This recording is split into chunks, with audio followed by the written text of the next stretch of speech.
Muy buenos días, amigas y amigos de los medios de comunicación.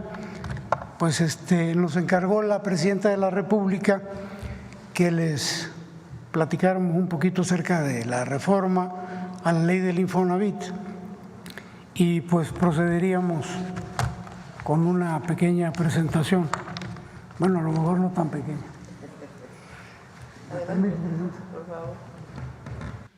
Bueno, empezaríamos diciendo que el Infonavit se constituyó en 1972 a fin de garantizar el derecho a la vivienda de los trabajadores. Durante 15 años, después de 1972, operó con normalidad su función primordial, que era dar crédito barato a la derechohabiencia. Sin embargo, a partir de 1987 y hasta el inicio de la administración anterior del licenciado López Obrador, de manera inexplicable se entregaron créditos cuya característica fue que, a pesar de que los derechohabientes realizaban sus pagos correspondientes, lejos de bajar, subían los créditos. Esto los convertía en créditos impagables. El resultado de este diseño de financiamiento provocó que al día de hoy la cartera del Infonavit, que consta de 6.2 millones de créditos, tenga 4 millones en condición de impagables. La que sigue, por favor. Aunado a lo anterior, en los últimos 10 años no se ha construido vivienda para los trabajadores de menores ingresos, por lo que actualmente existen 7.3 millones de derechohabientes que pueden acceder a un crédito, pero que en el mercado no encuentran vivienda acorde a sus capacidades económicas. Es de destacar que en el gobierno del presidente Andrés Manuel López Obrador se instrumentaron medidas en beneficio de la derechohabiencia del Infonavit, sobre todo las que derivaron en el cambio de modelo de créditos impagables y en el establecimiento de políticas que prohibían desalojo de familias que caían en falta de pagos. En el gobierno del presidente López Obrador se dejaron de otorgar créditos impagables. A partir de ese gobierno los créditos son normales, son correctos y ya no se desalojaron familias durante su administración. Lo mismo que en la administración de la presidenta Claudia Sheinbaum. La que sigue, por favor. ¿Cuáles son las propuestas de reforma? Continuar diciendo que el incremento en la generación de empleos, así como el incremento del salario mínimo que de manera histórica se impulsó en la administración pasada, también jugaron a favor de los trabajadores, pues los recursos del Fondo de Vivienda aumentaron más de 5 veces, al pasar de 140,000 millones en 2018 a cerca de 800,000 millones al cierre de la administración del presidente López Obrador, al cierre de este año. Por la configuración corporativa que tiene el Infonavit en la actualidad, la Presidenta de la República planteó una reforma legal que equiparará la gobernabilidad del Infonavit con la del IMSS, manteniendo el sello tripartita que distingue a ambas instituciones. Bajo esas consideraciones, la reforma contempla, entre otras cosas, lo siguiente: un sistema de vivienda con orientación social que se amplía en 3 vertientes: crédito barato y suficiente, es decir, para que tengan acceso a vivienda derechohabientes que ganan menos de 2 salarios mínimos. El desarrollo de vivienda, es decir, el Infonavit va a tener la posibilidad de comprar terrenos, recibirlos en donación y construir vivienda. Y el arrendamiento social con opción a compra. Los trabajadores van a poder rentar sin exceder el pago del 30% de su salario para que tengan acceso a una vivienda adecuada. La que sigue, por favor. Ah, caray, ¿nos regresamos? No. Sí. La constructora del Infonavit realizará proyectos de desarrollo inmobiliario para los trabajadores que menos ganan y que históricamente no han tenido acceso a una vivienda barata y suficiente.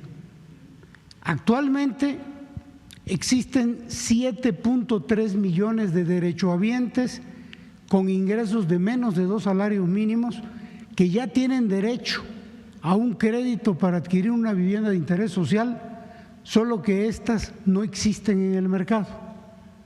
Estos 7.350.000 trabajadores se componen por 3.200.000 mujeres y 4.140.000 hombres. La que sigue, por favor. La empresa constructora de vivienda se hace indispensable por lo siguiente.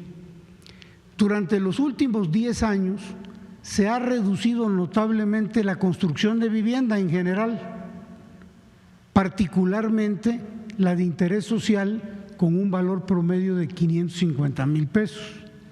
Aquí podemos observar en esta gráfica las construcciones de vivienda totales año por año que están registradas en el Registro Único de Vivienda, y el color rojo indica la vivienda de interés social. Vemos que en el 2016 se construyeron 264,000 viviendas, de las cuales la mitad, un poquito más de la mitad, eran de interés social. Pero vamos viendo que conforme avanzan los años, de 51% de vivienda de interés social pasó a 46, a 43, a 34, a 28 y este año, al cierre de agosto, 15%. Es decir, de 81,000 viviendas totales que se han construido hasta agosto de este año, hay que actualizar esta cifra al cierre, 12,000 son para interés social. Ya habíamos visto anteriormente que hay 7,300,000 personas que tienen derecho a este tipo de viviendas. No hay en el mercado. La que sigue, por favor. ¿Cuáles son los principales beneficios de esta constructora? Que se va a reducir el tiempo y el costo de producción de vivienda mediante la compra consolidada de los principales materiales de construcción. Se le va a dar prioridad a la mano de obra en los estados para la construcción de viviendas a través de la subcontratación de empresas locales con gente de las entidades, de los gobiernos, de los estados, coadyuvando al crecimiento regional y por ende a la economía nacional. Y las viviendas, y esto es muy importante porque fue una de las instrucciones muy precisas que dio la presidenta, van a estar ubicadas en los centros de desarrollo urbano y contarán con todos los servicios, agua, electricidad, transporte, luz, educación, con todo. No van a ser viviendas a 20 kilómetros de los centros de trabajo y lejanos a los servicios. Van a estar dentro de los centros urbanos o en las periferias de las ciudades. La que sigue, por favor. Aquí establecemos una comparación actual. Esto es lo que hoy hace diferencia entre el Instituto Mexicano del Seguro Social y el Infonavit en cuanto a sus órganos de gobierno. El Instituto Mexicano del Seguro Social tiene una asamblea general que la preside el director general. Tiene un consejo, esta asamblea está conformada por 10 integrantes del gobierno, 10 del sector de los trabajadores y 10 del sector empresarial, es tripartita. Un consejo técnico, 12 miembros, 4 del sector de los trabajadores, 4 del sector gobierno, 4 del sector empresarial, tripartita. Y aquí el director general es miembro del Consejo Técnico, lo preside, y de la Asamblea General. Hay una sola dirección general. ¿Qué ocurre en el Infonavit? Hay una asamblea general con 45 miembros, 15, 15 y 15, tripartita.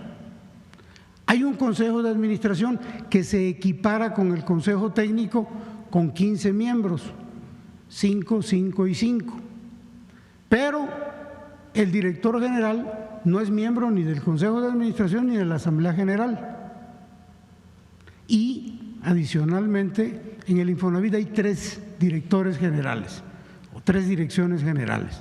La del Infonavit, que es la que opera, y la dirección sectorial y empresarial y la dirección sectorial de trabajadores. Estas 2 no tienen funciones sustantivas ni tienen responsabilidad.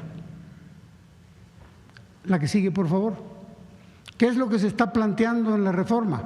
Homologar los órganos de gobierno, de manera tal que en el Infonavit ahora haya, igual que en el IMSS, 30 miembros, 10, 10, 10, no se pierde su característica tripartita. Que en el Consejo de Administración haya 12 miembros, 4, 4 y 4, 4 sector gobierno, 4 trabajadores, 4 sector empresarial y también es tripartita.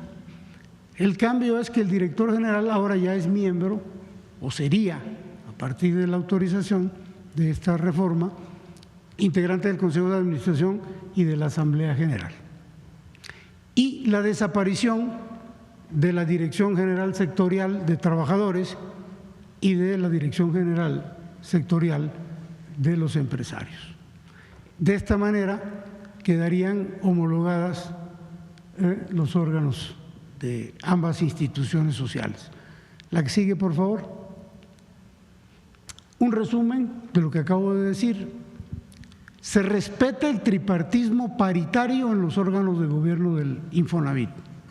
Se homologa el esquema de gobierno al del IMSS. El director general, como representante del Ejecutivo, será nombrado y removido directamente por la Presidenta de la República. Hoy no sucede así. Hoy la Presidenta propone y la Asamblea decide. Se eliminan las direcciones sectoriales de trabajadores y empresarial que no tienen funciones sustantivas ni responsabilidades, pero sí tienen prerrogativas y percepciones económicas muy por encima del sueldo de la Presidenta de la República. Sí, no tienen responsabilidades, no tienen funciones, pero ganan más que la Presidenta de la República. Y se termina con el esquema, y esto es importante, del pago por asistencia a sesiones de la Asamblea, del Consejo, de los comités y de las comisiones, de los integrantes de los sectores. Cada uno de los integrantes que asiste a una asamblea, a un consejo, a un comité, a una comisión, cobra por asistencia entre 60 y 90 mil pesos por cada sesión. La que sigue, por favor. Esta reforma a la ley va a permitir un mayor control y vigilancia de los recursos provenientes del ahorro de los trabajadores. Me explico. Al existir 3 direcciones en el instituto, en el Infonavit, se diluye la línea de responsabilidad y los órganos de control al interior del Infonavit resultan ineficaces. Solo se realizan observaciones administrativas irrelevantes, dado que no se atacan los verdaderos actos de corrupción que se han venido dando. Con la reforma no solo va a existir una responsabilidad directa, trazable y transparente en el manejo de los recursos, sino que permitirá, como hoy no sucede, la fiscalización por parte de la Auditoría Superior de la Federación. Hoy no permiten que la Auditoría Superior haga auditorías al fondo. Y eso lo vamos a ver un poquito más adelante con algunos ejemplos. Tanto el sector empresarial como el de los trabajadores se han opuesto a la fiscalización de la Auditoría Superior al grado, ojo con esto, de ordenar a la anterior Dirección General del Infonavit a ampararse contra sus resolutivos. La que sigue, por favor. Estas modificaciones al marco normativo del Infonavit van a evitar que se vuelvan a presentar casos de corrupción como los que les vamos a presentar a continuación. Caso Telra Realty. Esta es una empresa.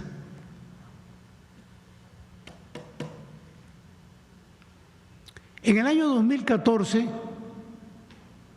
se contrató a esta empresa para diseñar y operar una plataforma para administrar soluciones de viviendas de acreditados que cambian de lugar en donde residían. Está medio complicado entender el objeto del contrato. Lo que sí es fácil de entender es que el monto de este contrato eran 100 millones de pesos y esta empresa tenía 2 años para establecer la plataforma. Cuando se venció ese plazo de 2 años, la empresa Telra no entregó el servicio contratado. Debió haber sido penalizada en ese momento, porque no cumplió. Pero fíjense bien, contrario a ello, no solo no se le penalizó, sino que el Consejo de Administración autorizó el pago de una indemnización por un monto de 5,000 millones de pesos. Esto a mí me cuesta mucho trabajo. 2016 fue eso. Sí. Cuesta mucho trabajo entenderlo porque lo primero que cuando yo me enteré de esto, cómo a partir de un contrato de 100 millones, cómo a partir de un incumplimiento que debió haber sido una penalización, en lugar de penalizar, pagas, pero pagas 5,000 millones como indemnización. La empresa estaba conformada por 5 socios. 2 socios de Telra devolvieron 2,000 millones de pesos cuando se dieron cuenta que estaba medio chueco el asunto. Pero 3 se han negado a devolver 3,000 millones restantes. Esos 3,000 millones andan volando. Uno de los argumentos que se usó para pagar esta indemnización y que obra en la carpeta de investigación es el siguiente que les vamos a poner a su consideración. Este documento que les vamos a presentar es atribuido al despacho legal White & Case presentado por la Dirección Sectorial Empresarial del Infonavit. Ojo con esto. Como justificación para el pago de la indemnización de los 5,000 millones y que obra como prueba en la carpeta de investigación. El documento que van a ver ustedes a continuación supuestamente justifica por qué un contrato de 100 millones de pesos que no cumplió la empresa debe de cobrar una indemnización de 5,000 millones. No era de 5,000, eran como de 7,000, pero hicieron una rebajita, la dejaron en 5,000. Este es el documento, esta es la empresa, White & Case, son 3 hojas y resulta muy interesante observar. Olvídense de lo que dice, hay que leer lo que dice desde luego, pero lo importante es ver que las hojas tienen una antefirma y la antefirma es W, un signo de I, White & Case. Está antefirmada esta, está antefirmada esta y está antefirmada la última. Y la última está firmada por White & Case S.A. No existe ninguna persona moral que firme de esta manera. Normalmente en los despachos legales y en las empresas, quien firma es un socio de la empresa o el representante legal de la empresa.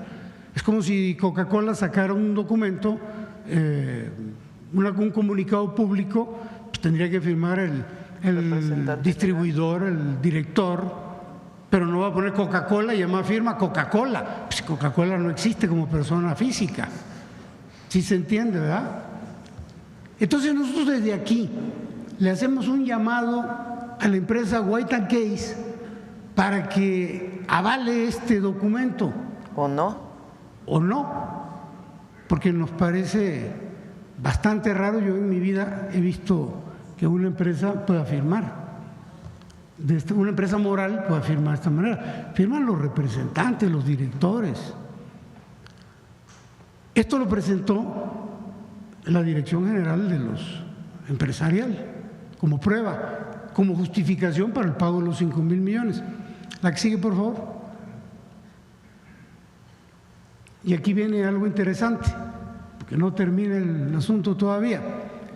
La Auditoría Superior de la Federación descubrió, a través de la información presentada por la Comisión Nacional Bancaria y de Valores, que en el caso de Telra existió triangulación de recursos, de dinero, entre las empresas contratadas directamente por el Infonavit y la cuenta bancaria de un funcionario del Infonavit que fungió como asesor del director general en 2018.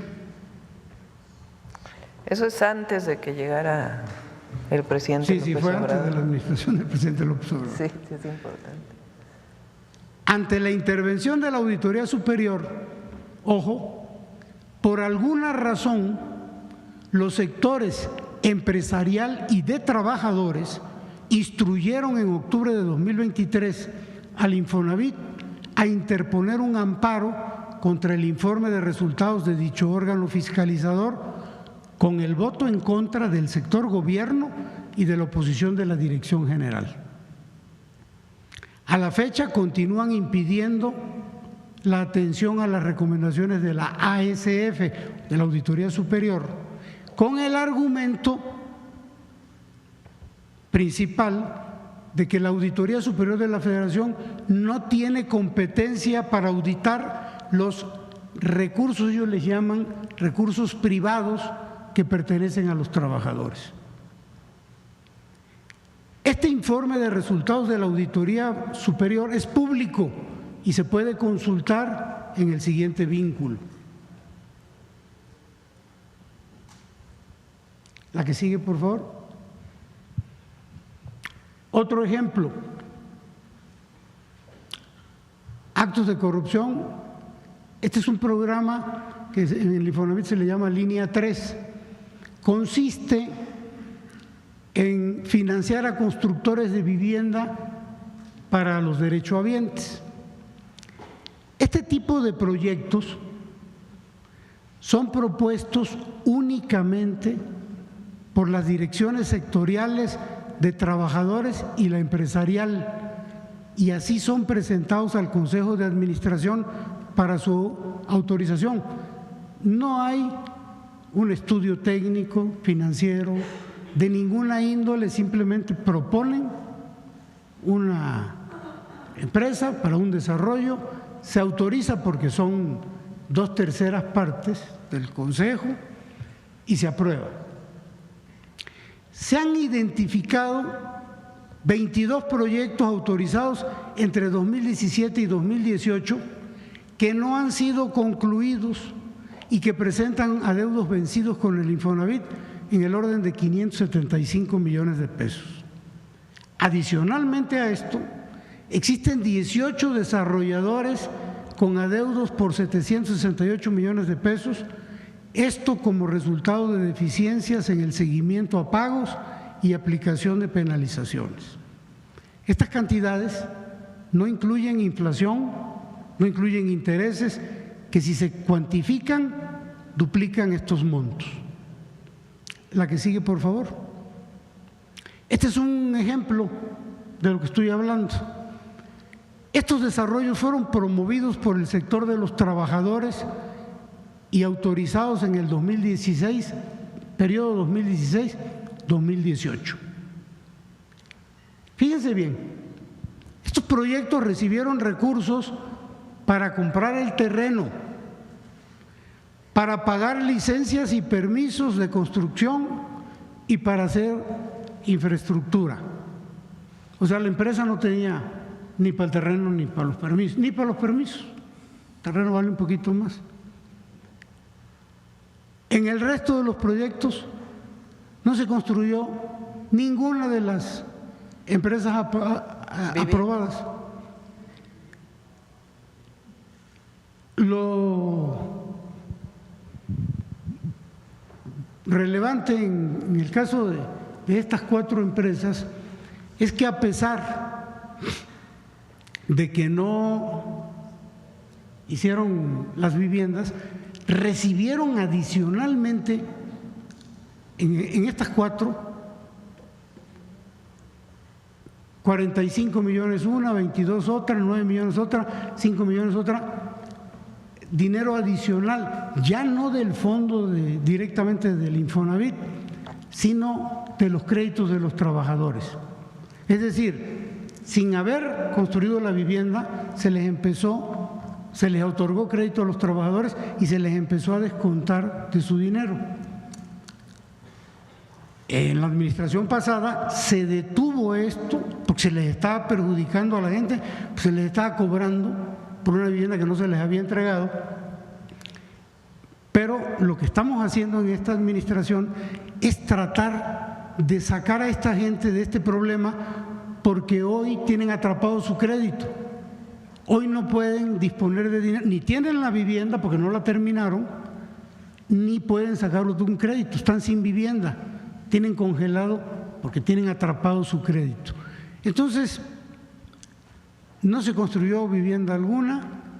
Estos son los saldos, los intereses y lo que se le dio por parte de dinero de los trabajadores. Esto lo propuso el sector trabajadores. La que sigue, por favor. En el caso del sector empresarial también proponen.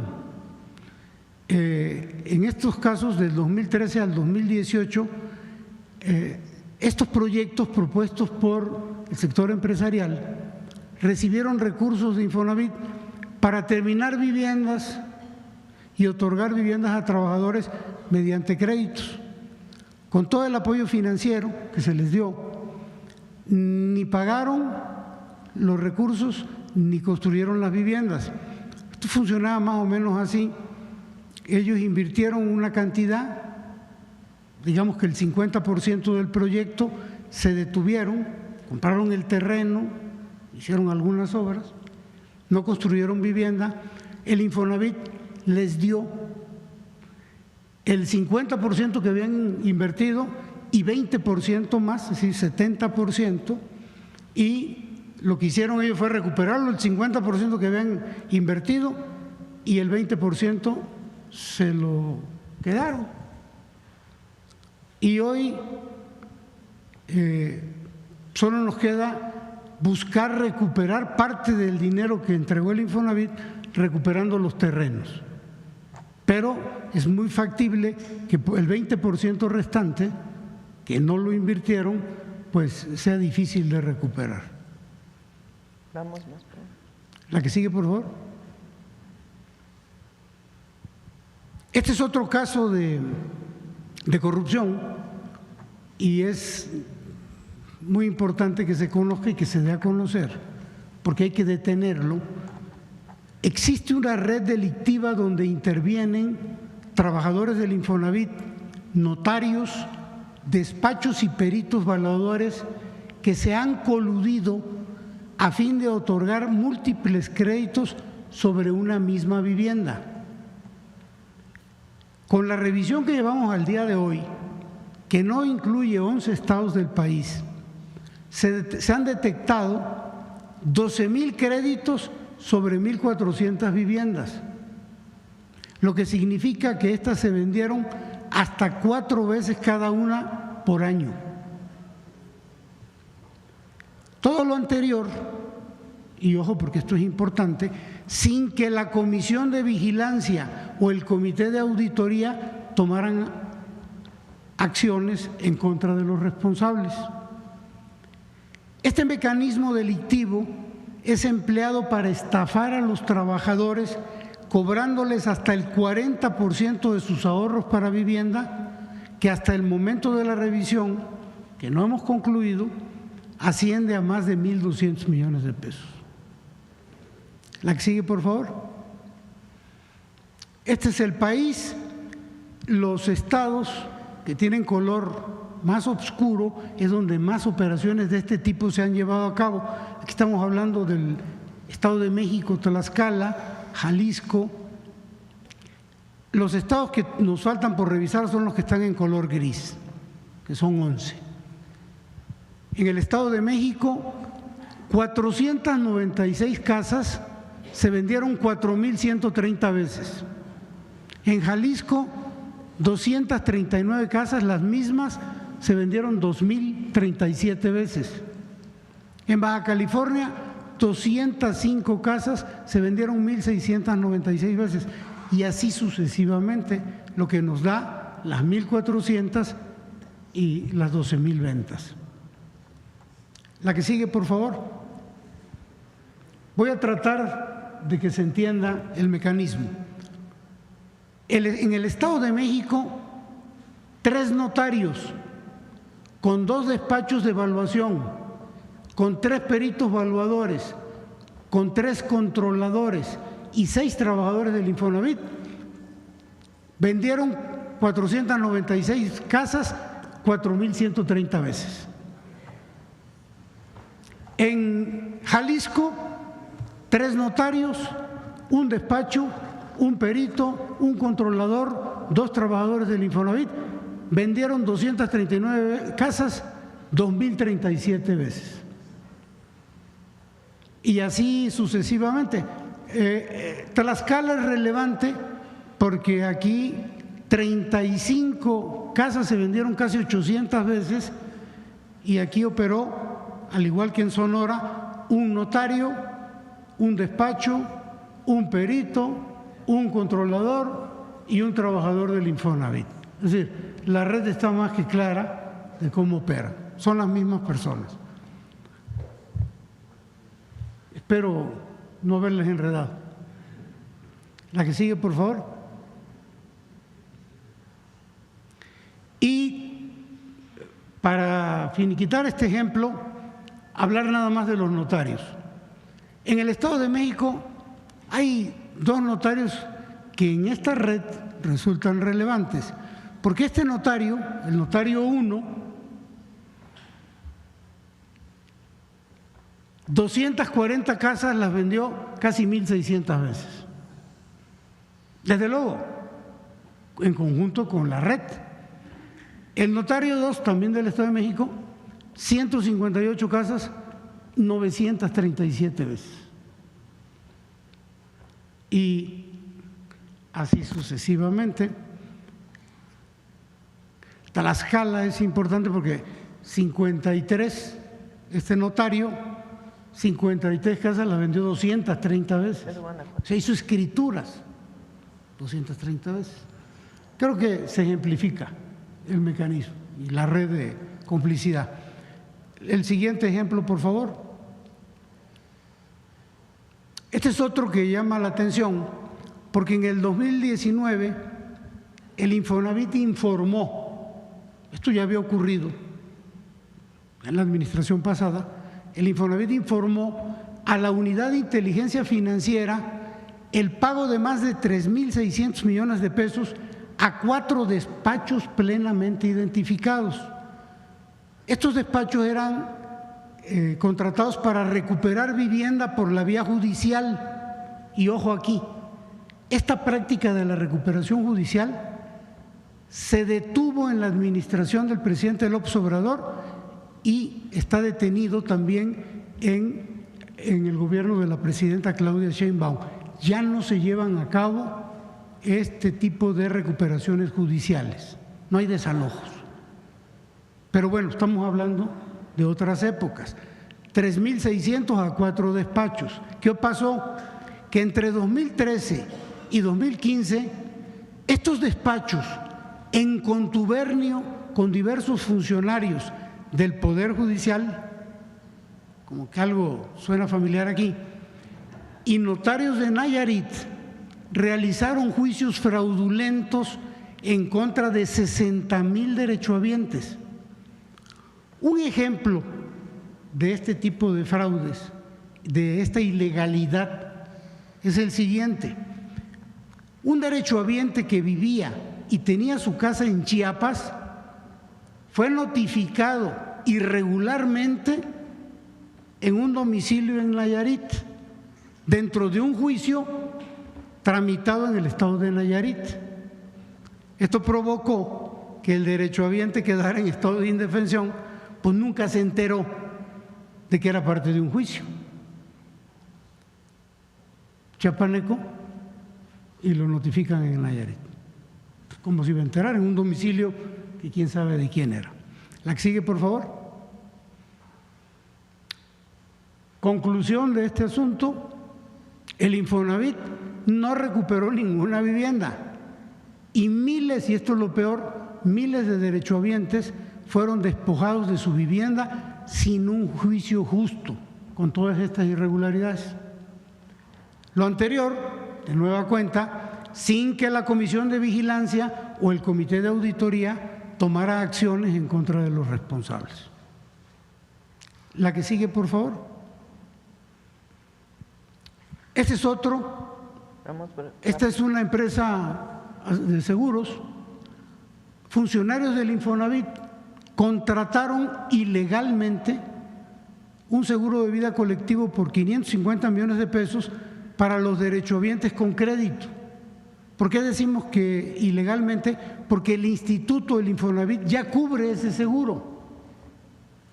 Aquí están las fechas, 2013 y 2014, y los montos. La cobertura en esa época era contra riesgos de fallecimiento de las personas acreditadas solo en caso de desastre natural y de pandemias. Se adelantaron al COVID, lo que hacía que esta póliza fuera incobrable.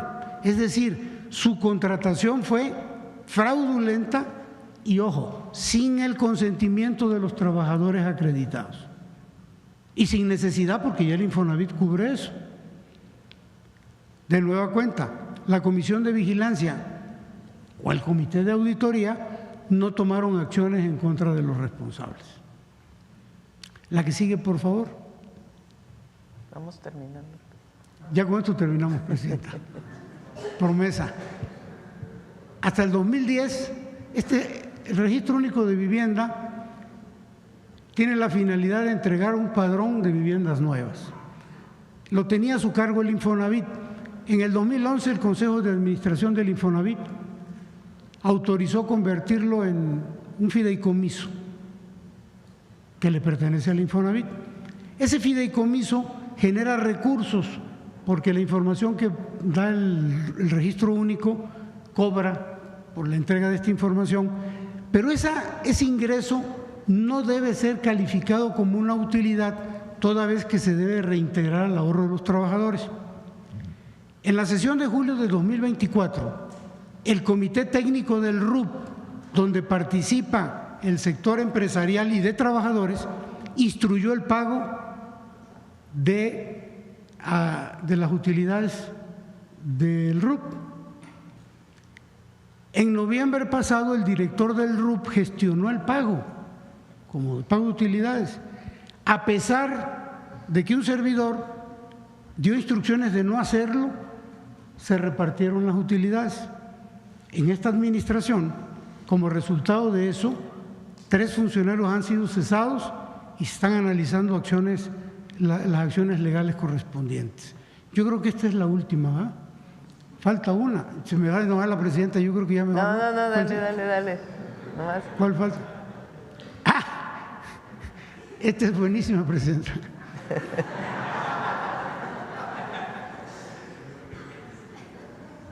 Es que, o sea, todo esto que hacen la Dirección General de Empresarios, Trabajadores, que no informa, que no pueden ser auditados, que el Comité de Auditoría ni por enterado se da, pero ahora miren cuánto ganan. El ingreso neto anual de la Presidenta de la República es anual de 1.992.000 pesos. Esto es mensual, vienen siendo 140.000 pesos aproximadamente. Fíjense bien cuánto gana el director sectorial de los empresarios. De los trabajadores. Perdón, de los trabajadores. Anual, 3.255.000. Mucho más que el que gana la presidenta. Mensual, 271 contra 140. Eso sin considerar que les pagan a 60,000 pesos que vayan al consejo. Entonces, este es el director y los coordinadores, los gerentes, todos estos tienen un salario superior al de la presidenta independientemente del nivel en el que se encuentren. Estamos hablando de la Dirección General de los Trabajadores, de los que representan a los trabajadores. Y en el caso de la dirección… Casi como el salario mínimo. Más, la Dirección Sectorial Empresarial por lo mismo. El director tiene un ingreso mensual de 262 contra 140 y sus subalternos o los niveles inferiores también con un ingreso neto mensual superior al de la Presidenta de la República. En el caso del secretario general del Sindicato de los Trabajadores del Infonavit, tiene un ingreso anual neto de 2.2 millones que equivale a 185,000 pesos mensuales, superior al salario de la presidenta. Todo esto se paga con el ahorro de los trabajadores. Y yo creo que ahora sí, presidenta, hay más, pero ya la presidenta me lo impidió que yo… A la siguiente vamos, al segundo capítulo. Pero con eso segunda parte. Presidenta. Sí. Los datos. Creo que esto ejemplifica… Sí, sí hay denuncias y se van a presentar más denuncias de lo que se encuentra. De 2000 fue el director de Infonavit, después fue Alejandro Murat y después David Penchina, que fue el de la reforma energética. ¿Habrá acciones legales en contra de esos exdirectores del 2000? El tema que se están planteando aquí, más allá de las posibles responsabilidades que pueda tener alguno de ellos, es que la estructura orgánica del Infonavit impide que la Auditoría Superior de la Federación audite los fondos. Imagínense que obligaron a Carlos Martínez, el anterior director del Infonavit, a que se amparara por una resolución del Consejo de Administración. El director general no tiene voto en el Consejo. No hay responsabilidades frente al director empresarial y de los trabajadores. Entonces, lo que estamos planteando con la reforma es un cambio en la estructura del Infonavit, que sea transparente, que los trabajadores tengan la certeza de que están bien cuidados sus ahorros, que haya absoluta transparencia en la asignación de viviendas, en la asignación de créditos y que tenga una estructura pues que permita un control y una auditoría. Entonces, contrario a lo que está diciendo la oposición o algunas personas que ni siquiera son los trabajadores o las y los trabajadores, contrario a ello, lo que queremos con esta reforma es que haya transparencia y controles y que no se den estos actos de corrupción que ni siquiera después pueden ser sancionados porque resulta que el Infonavit tiene una estructura donde ni siquiera dejan entrar a auditar. Entonces, eso es lo que está en el fondo del cambio a la ley del Infonavit, que puede tener mejoras, no decimos que no, pero el fondo de la ley es una estructura que permita transparencia, que permita dirección, que permita control claro sobre los ahorros, para que los trabajadores puedan tener la certeza de que no se están mal utilizando sus fondos. Control en el sentido de control público, pues, de transparencia. Entonces, eso más aparte que se puedan construir viviendas de interés social y que no solamente el Infonavit sea un fondo de ahorro que distribuye recursos a desarrolladores inmobiliarios, sino que sea un fondo de ahorro que permita pues que los trabajadores puedan tener vivienda, que al final ese es el objetivo central del Infonavit, el derecho a la vivienda. Entonces, se está trabajando para poder ayudarles y presentar la denuncia penal, porque administrativa, ¿a quién? Al propio Consejo de Vigilancia, que son ellos mismos. Entonces, por eso queremos que sea externa la vigilancia. Eso, las gobernadores designan a los notarios, pero también se han convertido. Pues ya iremos informando de todas las medidas que se van a tomar. Lo que nos interesa ahora es que sepan que el objetivo de la reforma a la ley pues es erradicar la corrupción, que sea transparente el uso de los recursos para los trabajadores, que son sus fondos de ahorro que permiten que puedan tener vivienda y generar un esquema donde también participe la vivienda privada, los desarrolladores privados, sobre todo estatales, sociales de vivienda, pero hacer vivienda social, que es el objetivo central del Infonavit. De las ventas de las casas, el asegurado o el dueño del crédito o el trabajador está consciente de lo que está pasando. Muchas veces no, ¿verdad, Octavio? Que el trabajador no está consciente de que se hizo este fraude. ¿En cuál caso? En el caso de las viviendas que se vendieron no sé cuántas veces. No, bueno. Y también saber si alguno de estos órganos autónomos, porque algunas veces se han pedido a MINAE información al respecto y está cerrado, entonces sería una forma también de saber que existen, pero no hacían o no hacen la actividad para la que fueron creados, ¿no? Gracias.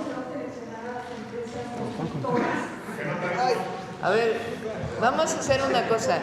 Contesta, Octavio, el tema de si los trabajadores llegaron a estar informados de estos fraudes en distintos casos, y la próxima semana, y seguimos pues en las siguientes semanas, porque esto es muy importante para las y los trabajadores que tienen su dinero en el Infonavit y para el país. Esta pregunta es muy importante y qué bueno que, Diosito, qué bueno que se hace, porque el Fondo de Vivienda de los Trabajadores tiene como finalidad que el trabajador tenga derecho a un crédito para vivienda, pero hay trabajadores que no ocupan ese fondo para vivienda porque a lo mejor heredaron una casa, no necesitan la vivienda.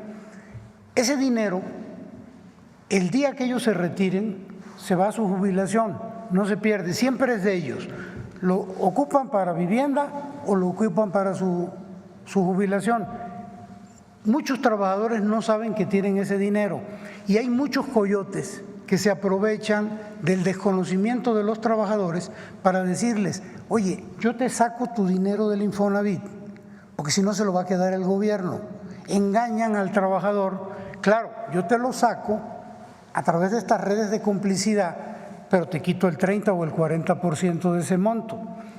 Entonces, el trabajador engañado a veces acepta la operación, se saca el dinero a través de esta red de corrupción, se saca el crédito, se compra una casa, se vuelve a vender, se le da el dinero al trabajador menos su 40% correspondiente, y como esto es más múltiple, se crea un fraude tipo pirámide, en donde al final del día el último es el que va a pagar.